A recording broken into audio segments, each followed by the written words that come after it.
Is it ready? Is it ready? Can I start talking now? Okay. We're good to go. We're good to go. We're good to go. Ladies and gentlemen, welcome to what is probably going to be second last, maybe the third last episode of the season. We decided to do this one because after our last episode, the Lakers just got swept. The Heat were down 3-0, and our entire conversation was about the finals and the fact that it's obviously going to be the Heat and it's obviously going to be Denver. But now, a week later, can you believe it? The Celtics have made it 3-3, and we are going into game 7 this evening. Gentlemen, welcome to the show. I can't wait to hear your thoughts on what Miami has not done or what Boston has done. And maybe later in the show, we'll get to Denver and how they've prepared. It's the NBA SA show. It's season 2. And man, oh man, do we have a game 7 ahead of us. Gentlemen, Kirk, I want to start with you, bro. Maybe. Check here. Are you pro Boston for what they've done, or are you the Heat are not coming to the party? Give me your thoughts, bro. What has happened this last 3 games? So can I just say that this is a just thing to do because we always got perfect content, my bro. We didn't have to circle to think about things to talk about because we just, look at what the fuck just happened there. It's the content that keeps giving. It keeps giving. Yeah. Like just when we thought the season was clear, it was a done deal. It was a foregone conclusion. These niggas come flip this thing.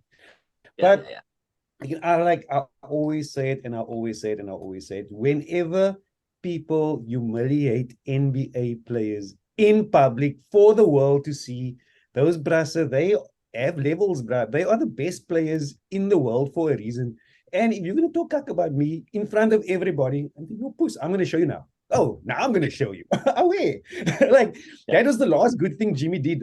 Yeah, and I mean, after that, Boston just upped it another level, and the defense around, especially Jimmy and Bam, was smothering. They were like, okay, you two are not going to beat us. Everybody else can beat us, but you two are not the fuck. And that's what we've been saying about doubling Jimmy from the beginning. But at the same time, they're not even doubling him that often. He's just looking tentative. And I guess it's that taking on that burden of, I'm going to talk cactus, but now I must back it up. And he just looks so lost compared to how confident he was in the first 3 games.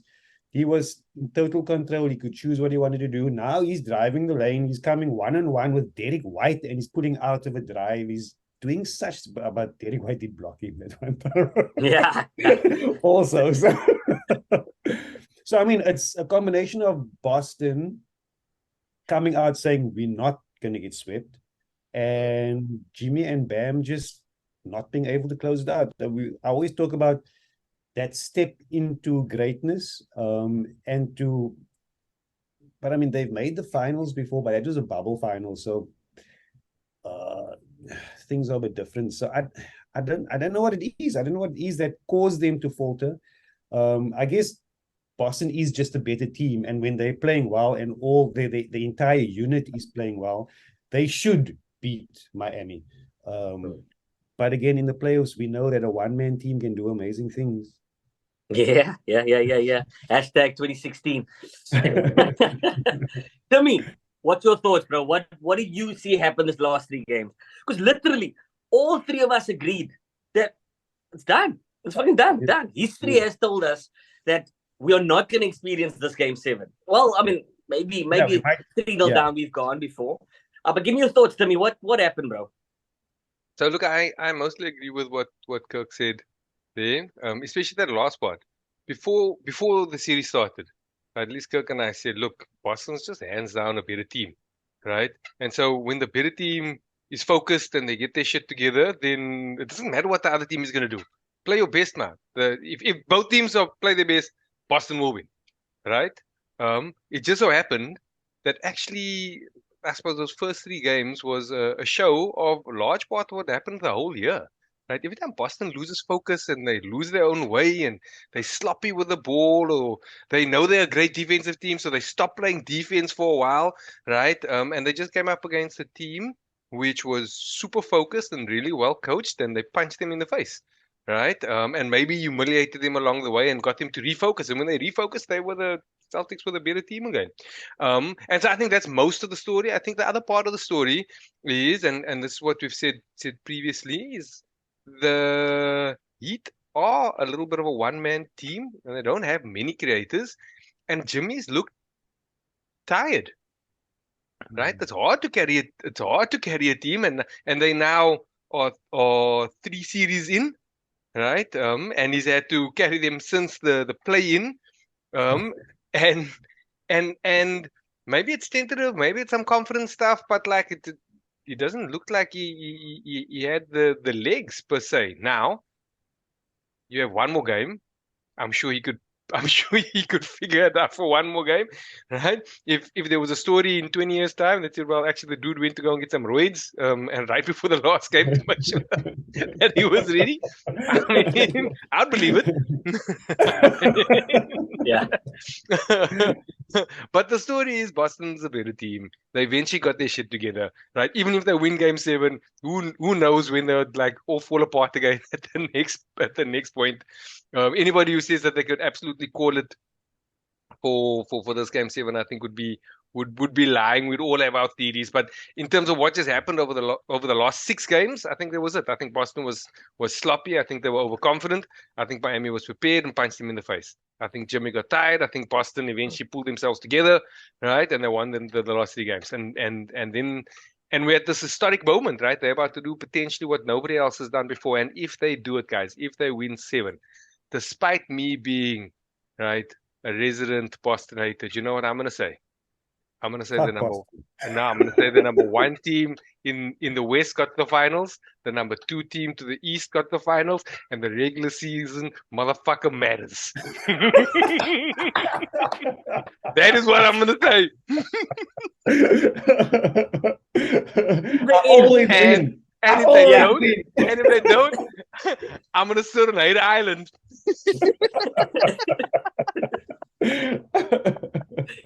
Yeah, I absolutely I loved the storyline. Right, I bought into the Miami. It's done. I really bought into it.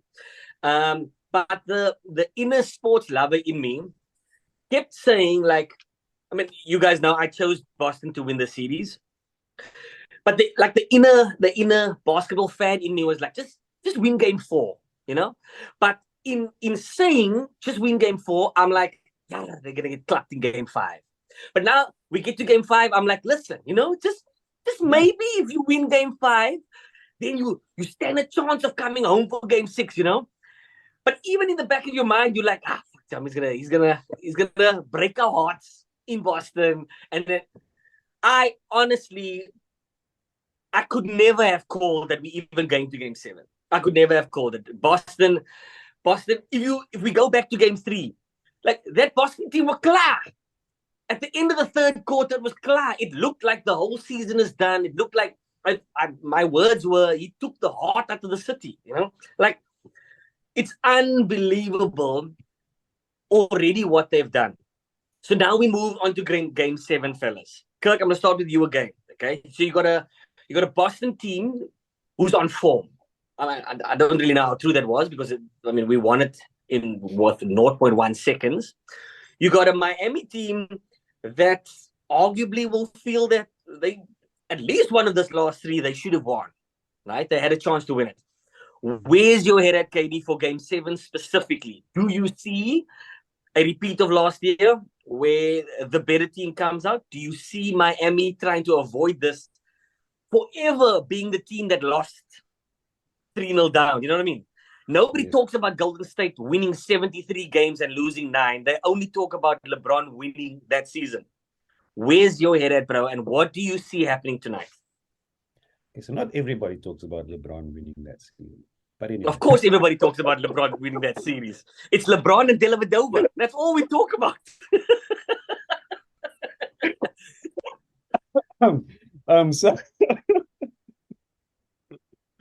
So yeah, like I was saying, for me, it's a battle of the fear of the humiliation of being the team to go down in history as losing from a 3-0 position versus the desire to write your name in the history books as a team that has overcome being down 3-0 in a conference finals. And I don't know which emotion is more powerful. I'm leaning towards the fear of humiliation, right? I'm leaning towards that being the more powerful motivator. That coupled with the fact that Miami has a team of people that everybody has written off throughout their careers. The whole story about undrafted players and them having to scrap and more for every bit of success that they've had. I think that sort of fires or it feeds into that narrative of that fear of failure and that desire to succeed. So I'm leaning towards Miami, but at the same time, I hope it's not Miami because it's going to be a cup final. Seriously. I think Boston will give us the better final. Boston could even beat Denver. They've got home court advantage, blah, blah, blah. We could convince ourselves of a universe where Boston could win the title ahead of Denver. They've got a better chance. So I'm leaning towards Miami being the team most likely to win, but I hope it's Boston. Covering both options. yeah. But that's Game 7. That's everything you explained describes what a Game 7 is like. There's the team that should win. There's a team that you feel are the better team.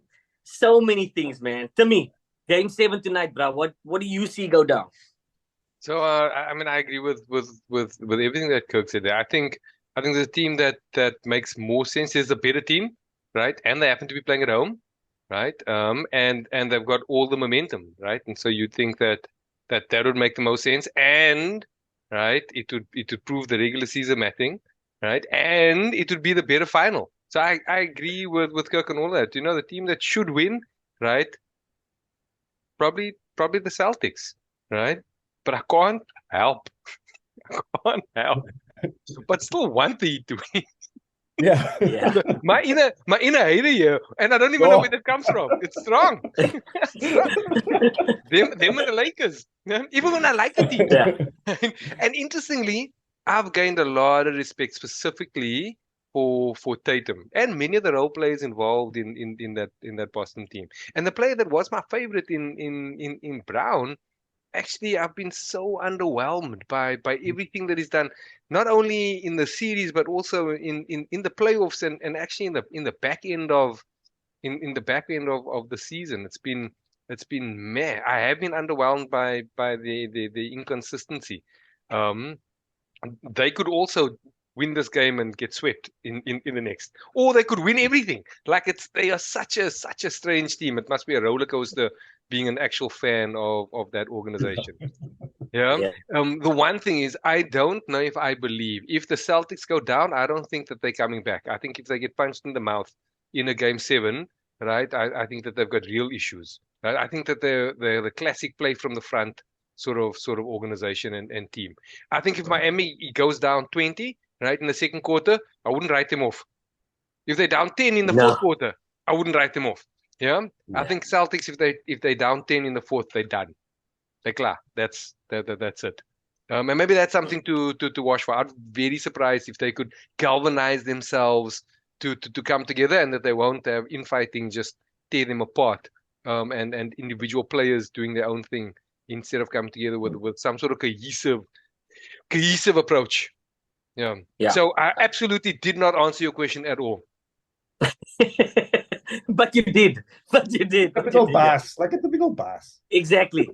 I say a very little, and I let the rest go and ponder on what I think I said. No, I say a lot, but I reveal a very little. Yeah. Listen, fellas. Timmy, I wanna start with you with this one, specifically going into Game 7 and the coaching styles. Right, we've spoken a lot about coaching and how much coaching matters. We've touched on Spo, we've touched on Mazzulla as well. but both of you are experienced coaches. I don't think any of us have experienced the Game 7 in South Africa or Game 7 in the Western Cape. I think the best we do is 5 games or 3 games.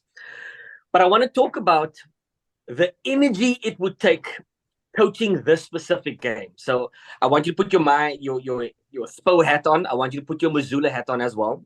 And just kind of think, so if you're the coach of the Heat, right? You've gone through a massive energy pumping first 3 games, and now you've gone through a smack in the back where the world is now going, hey, you better not be that guy who lost. In contrast, you got Missoula, who got punched in the back first, came back, has now won 3, is on top of the world, and now you're entering a home Game 7. I want to start with you, Tim, just on Missoula first. Where do you think his head is at? And then, Kirk, I want to go to you on the Missoula hat, and then I want us to come with where we think SPO is at. Timmy, over to you, bro. Missoula, coach of the Boston Celtics, first-year head coach. What do you believe is going through that bra's head? So, have you watched many of the interviews? I don't know if this guy is so secure in himself that he acts strangely. He looks often like he's lost in the questions. Like, you know, when somebody has a dumb blank expression, that's how he tackles press conferences, right? Yeah. But everything that people say about him is that he's super smart, right? And that he uses the numbers, and that he's got this great basketball IQ, etc., etc. But what they say and what you see is very different. And I don't know if that's just him acting, right? And if it's some sort of tool that he uses, a little defensive mechanism, or if it's him. If it's him, I don't know if that guy it's gonna manage. And I contrast that, right, to an experienced SPO. And sorry, I know you said I'm gonna start with Maz, but so I said a couple of words and I went to SPO. I loved his interview afterwards, after Game 6. After Game 6, he says, look, I don't know what we're gonna do in the next 48 hours, but I can tell you we're gonna be ready. Yeah. We're going to go there and we're going to win that game. And he says it without a beat. Like, if you were somebody in his team or part of the organization, I believed him when he said it. He said, I have no idea, but we're going to go and win. Right? And he's got no business doing that. They were the number 8 seed. They were in the play-in. They've just lost 3 on the trot. They're going to go play away. Like, there's no good reason for him to say it. Right? And after listening to that, just that 1 minute, I believed him. Right. Yeah. And there's something about that. I suspect that he is more likely to have that group of 7 players, right, completely dialed into exactly what they need, regardless of what comes from the outside, from the crowd, from the everything. And that's all he needs. He needs 7 Owens for that 48 minutes. Right. I think the Celtics probably are gonna. I think Missoula's got more things that he has to play on. I think, just by the way, strategically, I think the Game 7 for me is going to be an interesting one, right? Just in terms of the X's and O's, right? So, for example, the last couple of games, right, and specifically in the last game, in Game 6, right, you would have noticed that the Miami Heat went to their zone very late in that game. They basically kept it all the way to the end. Right. Whereas in the other games, they used it in far more often, right? And to throw Boston out. And I suspect what they were trying to do is they were going, listen, Boston, you probably prepared for the zone that you really circled with, right? And so now what we're going to do is we're not going to play the zone. So everything you planned for isn't there. Now you must adjust. And then at the end of the game, we're going to give you the zone, right? And then you're going to be in trouble, right? Because are you going to be able to refocus and get yourself back into it, right? So it's throwing a little bit of tricks, right? Because it goes, your best thing, you're actually not going to play for a long time. And check it out at opportune moments for it. Whereas a Game 7, I think you start to become a little bit more conservative. Instead of going for your jab combinations and setting somebody up, I think you start throwing haymakers, right? Yeah. As early as possible, right? And I think that's going to be an interesting. I think that those rotations are going to go down to 7. Your 8th man is maybe going to play a very little, and they're going to run the things which they believe are most important to them from the get-go. Yeah. I think, I mean, I can't wait. It's going to be awesome. Kirk, over to you, bro. Start us up with Missoula again. I'd love your thoughts on. I mean, it must be tough, bruh. Imagine you're the coach. You've just won 3 in a row. Now you're gonna go into Game 7. The entire organization is looking at you, going, "Hey, I mean, you know what I mean? Got to do it. You got to do it." Where's Missoula's head, bro? Look, so he seems to be the type of guy that if we get brief snippets of what he says in timeouts and things, and they cut out the important stuff. They just feed us very little. But if you pick up what he says, he's very much he declutters their thoughts for him. He's like, focus on this, just do this, just get us to this point and we'll be okay, type of thing. So I like the way he does that, the way he takes the noise out of the conversation and helps him focus on specific things. And I think that's what's going to be needed in the Game 7, because that at home, that place is going to be crazy, and you can't depend on the emotion of the crowd to get you through the game, because like we say, if Miami's going to come out and throw a haymaker early and you're down 10, that arena is going to be dead quiet, and then it's up to you. So you can't rely on the arena, because very quickly that arena can start turning against you and putting pressure on you with their quietness and with their lack of engagement with you not doing anything. So him removing the clutter and just helping them focus on what they do will play a big role in them getting through. And again, it's just to quiet their minds, and it's a normal game. It's the same game you've played for 100 times before this year. I guess this one counts. Yeah, same, but different. yeah. So Katie, move on to Spo, bro. So I mean, you just said you got one coach who's trying to remove all of the clutters, keeping them focused. But that is exactly the vibe I get from Spo.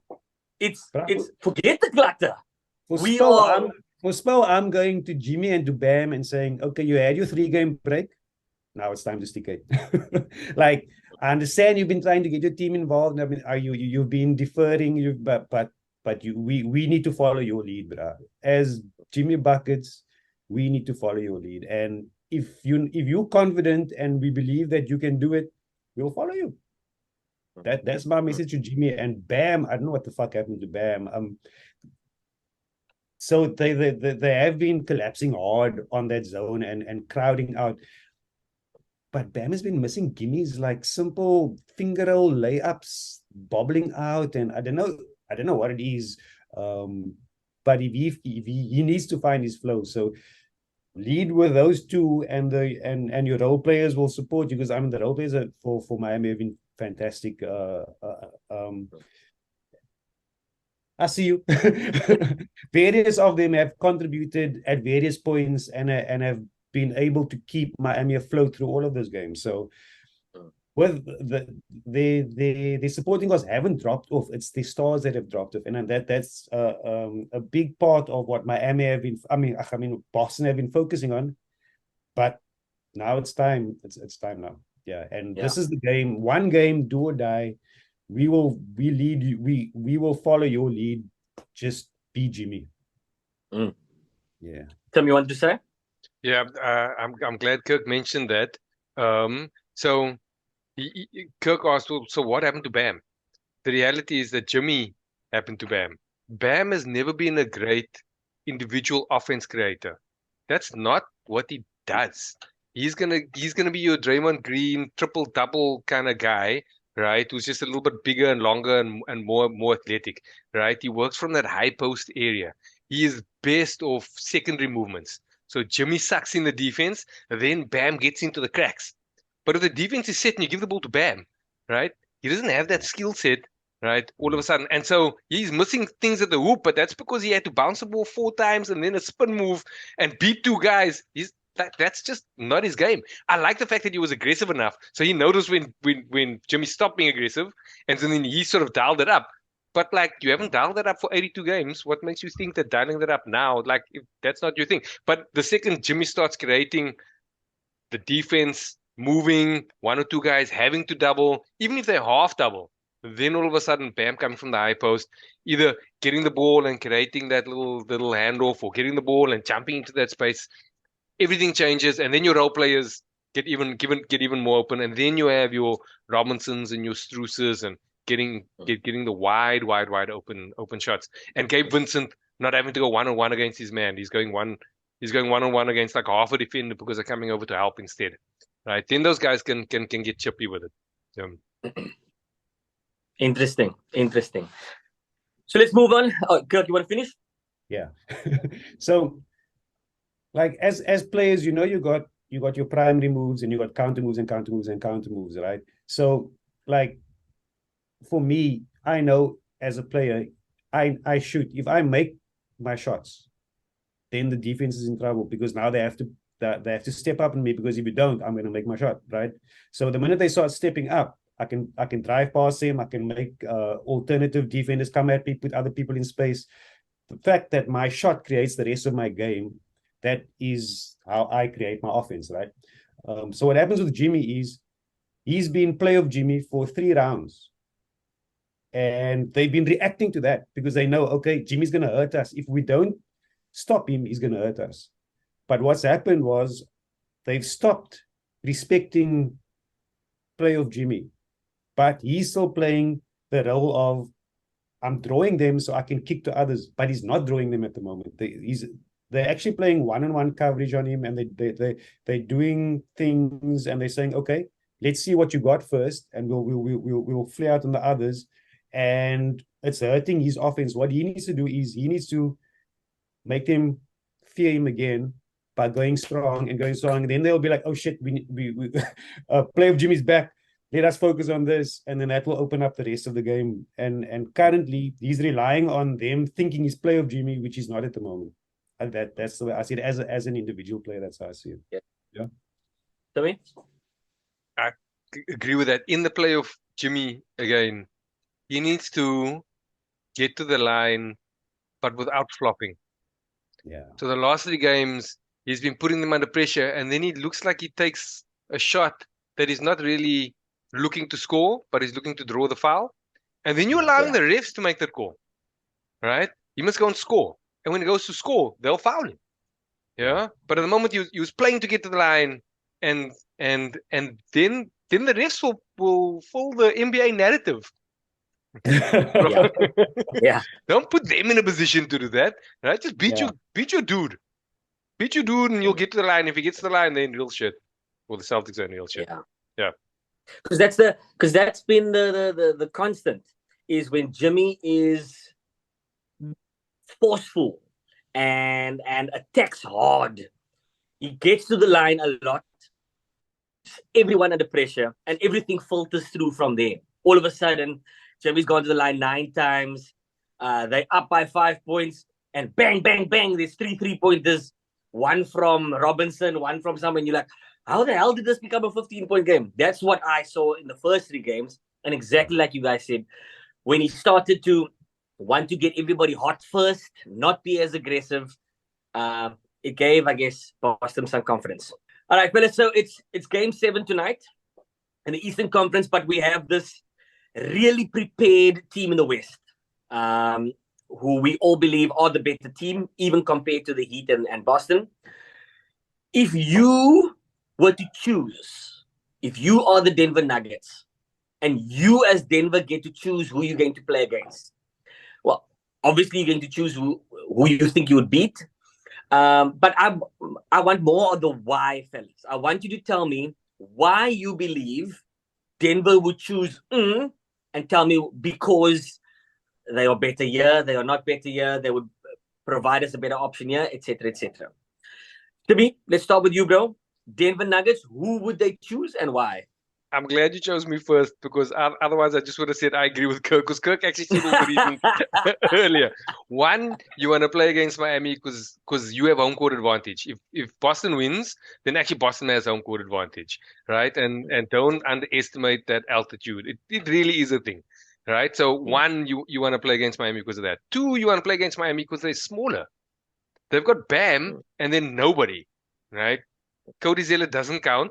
Right? And all of a sudden, you have Caleb Martin guarding the Joker. Like that is unfair, right? Whereas actually Boston can legitimately throw a few big bodies, right, at Joker if they absolutely must, right? I suppose because the Nuggets are big and sort of ferocious, actually guarding slashing wings maybe isn't naturally their forte, right? So you can have a Gordon who can guard against a LeBron who will shoot but maybe not necessarily drive, and you can have a Porter Jr. who's 6'10", who's got some really great size, right? But all of a sudden, if you get a Tatum and a Brown going to the hoop like all the time, that becomes a little bit more difficult for on that the Nuggets defense, which has created right throughout the season at different periods of time, regardless of how well they've done during the season. So I think defensively, they would far prefer to play against a team like Miami, which is sort of a one prong attack, right? And they'd want to have that series with their home court advantage, and they'd want to play against the smallest little Piccanini team as possible. And the reality is that that is my Miami, right? If Boston gets, and I'm not saying that if they play Miami, it won't be a good series. It's just more likely to be a better series if they play against Boston. So if I'm Denver, I am tuning in, I am watching, and I am supporting Miami disrespectfully. With good conscience. Disrespectfully, I love that. KD, what are your thoughts, bro?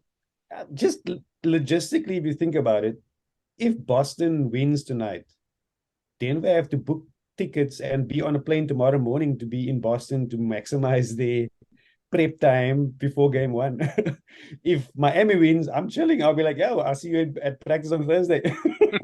yeah. Very different mindset. Very different. Yeah. But Mike Malone has been hard at work. I don't know if you saw this interview recently of him talking shit about the Lakers. He's like, yo, the Lakers are on holiday. I mean, we playing in the finals. I don't know why we're having conversations about the Lakers. Like we beat them. We're playing in the finals. Yeah. And yeah, I'm really disappointed that these players that have worked hard throughout the season are not getting the respect they deserve for making the finals. You here talking about the Lakers? What shit is this? Yeah, he's right though. He's right. Michael is my favorite. Michael Malone is my absolute favorite. So yeah, also, but in terms of the actual games, there is nobody in Miami that can defend anybody. I mean, who's gonna defend Michael Porter? Gabe Vincent? Who's gonna defend Aaron Gordon?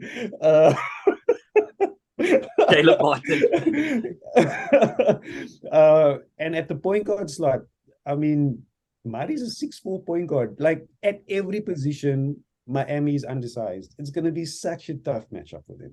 At least across the board, Boston's got big guards. They've got strong guards. So they will pound Denver at every position. It will be a much fairer fight. So just across the board, not just who's going to stop Joker, who's going to stop anybody. It's like it just makes more sense for Boston.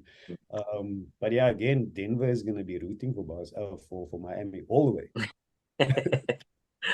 To me, you see, Miami.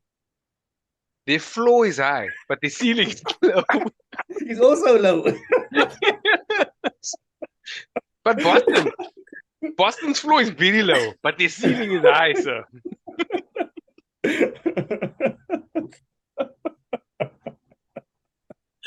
A young throwback there. The Segway sensation. Yeah. Tom is using this whole episode to just throw back to what he said. Yeah. Fellas, I'm very excited for tonight's game. I think we all three of us will be rooting for the Celtics because we want a better finals. But we also all agree that we can't count out Spo, and we can't count out Jimmy, and we can't count out the fact that it will be very embarrassing to be that team that came down, lost the series 3-0 down. But very exciting stuff. Just to be clear, just to be clear on that summary, I want the Celtics to win, but I will be rooting for the Heat. Hashtag Gods, hashtag Stevie, hashtag 80, hashtag 90, because those Celtic supporters are obnoxious. You guys are obnoxious. I would like to revel in your pain for a little bit. Yes. Yes. KD. Wanting somebody to win is a lot different to wanting somebody to lose.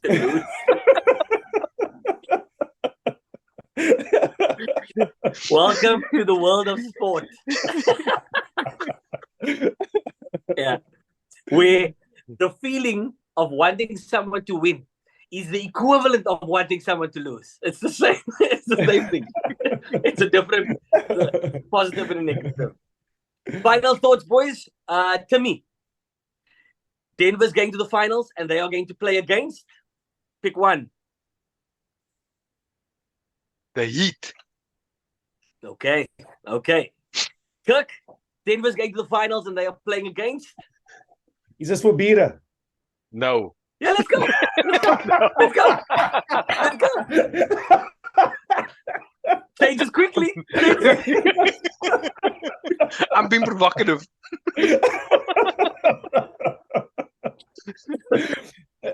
is a very important question because this is going to inform my decision. Is this for beer or is this not for beer? Yes. Right, if it's for beer, Boston. If it's for beer, Boston. Yeah.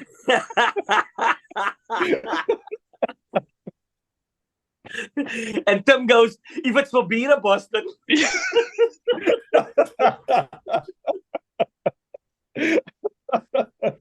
All right, fellas, shot for your time, man. Listen, I'm going to go with the Celtics too. I'm expecting a big game, and this is going to be... this is why we watch the NBA, man. It's beautiful. Have a lekker evening, fellas. We will chat before game 1 of the NBA Finals. Oh, okay? I'm watching a game like this tonight. Yeah. Peace out, dudes. Have a lekker day.